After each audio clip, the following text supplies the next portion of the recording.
Welcome, foolish mortals. I'm Denise, your host, and it is day 9 out of the 31 days of Halloween, where I post a spooky video every single day in celebration of the spooky season. It's mostly about bookish, but there is some knitting and crocheting in between.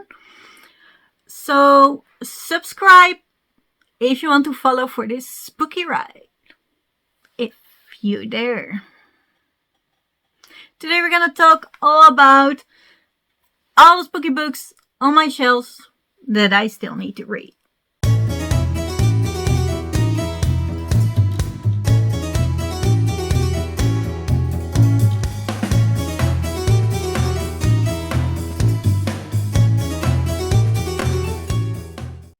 Today we're gonna talk about all the spooky books on my shelves that I haven't read yet.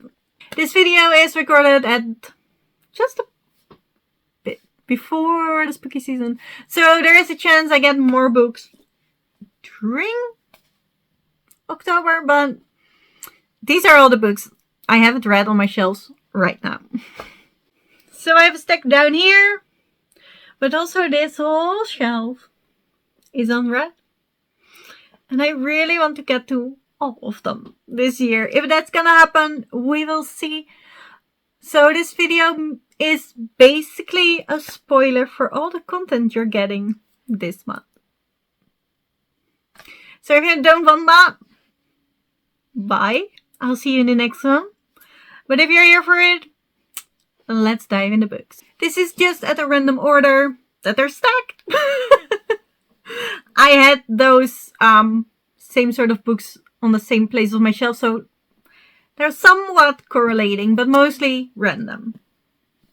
First up is this Nightmare Before Christmas Zero manga.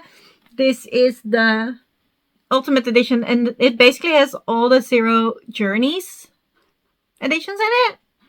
It's a bit chunky, and I am very excited. Second up is Long Live the Pumpkin Queen by Sia Earnshaw. I was so sad I didn't get to this last year, but I think it worked out for the best. Since then, I now have a Nightmare Before Christmas knitting book, so I am very excited to listen to this while making some Sally-inspired projects. Then we're on to some witchy books, apparently, and I have this graphic novel Unfamiliar by Haley Newsome. Just really recommended this to me, and it looks absolutely adorable. A lonely young kitchen witch, Placette, she has high hopes for her new home, a place where she can finally be herself and maybe even make friends. Unfortunately, she discovers that her perfect house is haunted. That's all I needed to know. Give me a witch and a haunted house and I'm very happy. Then we have The Once and Future Witches by Alex E. Harrow. I have no clue why I still haven't read this. Probably because it's chunky and it intimidates me a bit. I have heard great things about this. But I also heard that it's a bit slow, and if the vibes are there, it's good. But otherwise, I will struggle a bit. Let me read it. I don't know the blurbs of all these books, so I have to read some. In 1893, there's no such thing as witches. There used to be in the wild. Dark days before the burnings began. But now, witching is nothing but tidy charms and nursery rhymes. If the modern woman wants any measure of power, she must find it at the ballet box. But when the Eastwood sisters James, Juniper, Agnes Amaranth, and Beatrice Belladonna join the suffragists of New Salem, they begin to pursue the forgotten words and ways that might turn the woman's movement into the witches' movement. Stalked by shadows and sickness, hunted by forces who will not suffer a witch to vote, and perhaps not even to live, the sisters will need to delve into the oldest magics, draw new alliances, and heal the bond between them if they want to survive. I'm intrigued. We will see. Then I have Legend in Vengeance by Victoria Lee. Thank you, Rosie, for gifting this to me. This is a dark academia where basically we don't know if it's real, but there's this whole myth that there used to be witches in this school. They died tragically. And now there's 3 girls, living in the same room, room while they're going to school, and things start happening again.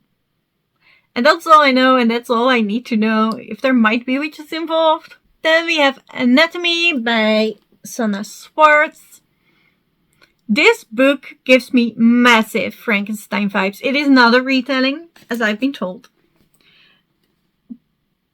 But it does give me the same vibes, so I am hoping for the same vibes.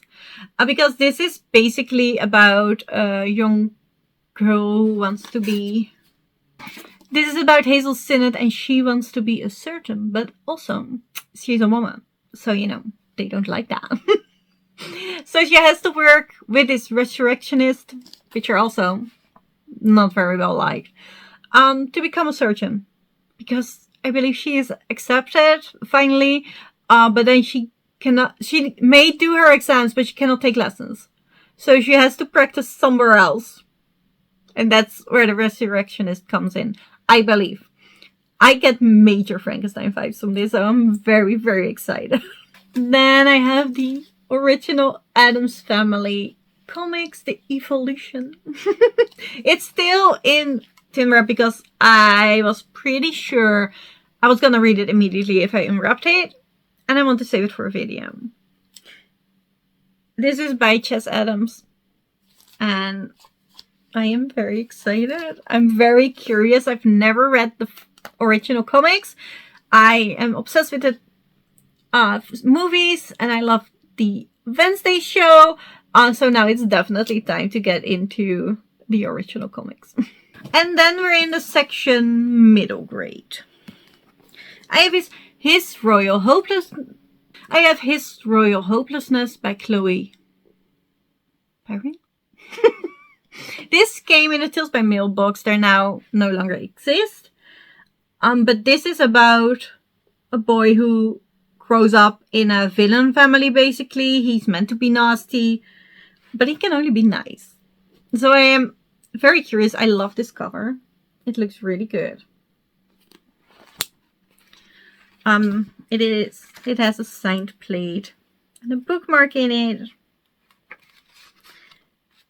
So it's not really illustrated, but it does have cute chapter headings, which I'm apparently a sucker for.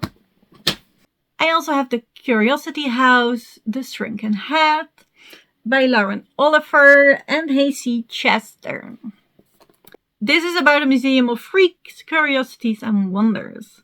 And there are orphans living in this, and they, you know, have curiosities about them. So they're part of the show, I believe. And then there's a new kid added, and something goes awry. The Shrunken Head goes missing. So basically, it's a freak carnival book, right? And that sounded good to me. So I'm very curious. This is the first in a series, so, you know, if you like it, I have more to read. And then you can probably guess what kind of video you're getting, because I have a lot of Goosebump books. I have Monster Blood 2. Yeah, The Neighbor's Ghost. What is the original title? It's signed by Kid. That's funny. The Ghost Next Door. Why I'm Afraid of Bees. We're Not Alone. Stay Out of the Basement. And The Curse of the Mummy's Tomb. It's definitely time for some nostalgic Goosebump time. I'm very excited. We're going for nostalgic vibes. I have never seen the movie or the show as a kid, so I want to do that as well. We'll see if I still like them as much as a kid. Last year I read the dummy book. Didn't like it as much as I did as a kid. But I am still excited to get through them. On Gavin's recommendation, I'm not reading them all. Two at the same time. But I got these very cheap on Vinted again. And I just really want to do a Goosebumps week. So that's what we're gonna do. Wait a second while I tear these shelves down and I come back with an empty closet but more books to talk about. To stay in the middle grade section, I got Mina and Undead, Mina and the Slayers, and Mina and the Cult, all by Amy Shaw. I will link her down because she has an own booktube channel. She does regular sprints. She just looks like a lovely human. And the series sounded really good. This is about Mina, and she just moved to New Orleans. She loves horror movies.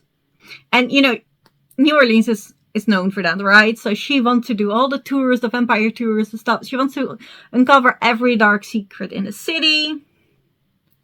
And, you know, she lands a part job in a horror movie. She finds a job in a horror movie mansion where she meets another girl. And, you know, everything's going fine until she finds the body of that girl. And I'm excited. I'm not sure if this is middle grade or YA. I think it's upper middle grade, more to YA. I'm not sure. We'll find out when we read it. Because I want to read the whole series in a week. Because that seems like a lot of fun. These books seems a lot of fun. I also have The Taking of Jack Livingston by Ryan Douglas. I have tried this book last year and I didn't get into it. I'm not sure if it's the book or it was my headspace, so I would like to give it a go this year. If I don't get to it, I think I'm gonna unhaul it, because then I will probably not pick it up again. This is about Jack, and he is a medium. He can talk to the dead, but there is also a lot. He has racist teachers, so that's definitely a topic in this book.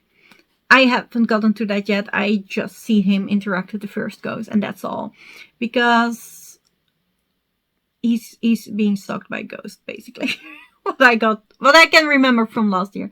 So we also have The Woman in Black by Susan Hill. This is about a lawyer that goes to a little town to, you know, take care of the wishes of his recently deceased client. And then he sees this woman in black, but all the villagers are, you know, they don't want to talk about her. So something's off here. And we're gonna find out in this book. And it looks good. It's a classic, I believe. So I'm very excited. I have heard good things about it again. And it's a ghost story, so I'm gonna love it probably. Then I have The Italian by Anna Radcliffe. Basically just because Gavin from Gavin Reads It All was, you know, this is his favorite Gothic horror, I believe. And I like a lot of the same Gothic horrors as Gavin does, so I had to pick it up, and that's the only reason. This is about monks and an unapproved romantic relationship. I don't really know. Gavin loved it, and that's why I bought it. It sounded good when he talked about it. Then we have The Monk by Matthew Gregory Lewis.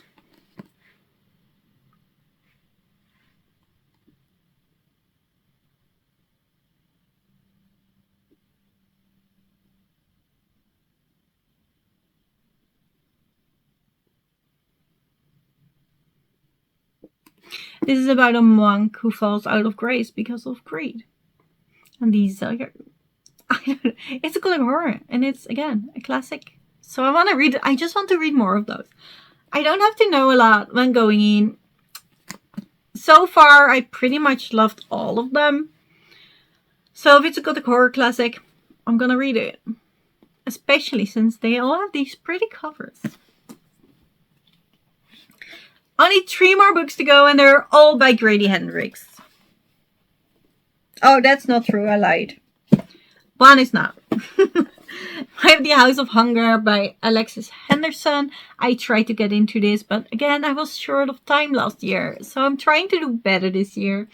This is some sort of vampire story. And this is about blood maids that work for very rich families. And they need to give blood, and the rich people drink it. Something like that. I wasn't far in. It was intriguing. But again, I always want to read way too much spooky books. It's spooky season. So, you know, that might be a problem again this year, if I see the stack like that. Next up are 2 books, both from Grady Hendrix. One is the Southern Book Club of Slaying Vampires. Oh, the Southern Book Club's Guide to Slaying Vampires, I'm sorry. And Horror Store. This is a ghost story based in a store that is basically based on IKEA. That's why it's in this catalog form. The store called Orcs. I find this so funny. This alone makes me happy. And this is about a book club full of women. And there is a vampire in town and they try to slay it. The vampire might have intrigued the book club though. So I am very excited for both of these. I do hope... I don't expect them to be very, very scary. But I do hope they at least have an eerie atmosphere and, you know, a bit of a creep factor in them. And that were all the books I need to read. Or I want to read this spooky season. I'll put the number up here. I have no clue how many it are. It's a lot. Do I get through all of them? All of them. I don't know. We're gonna try though. So, thank you so much for watching. Let me know what you're excited to read this season. And I'll see you tomorrow. Bye.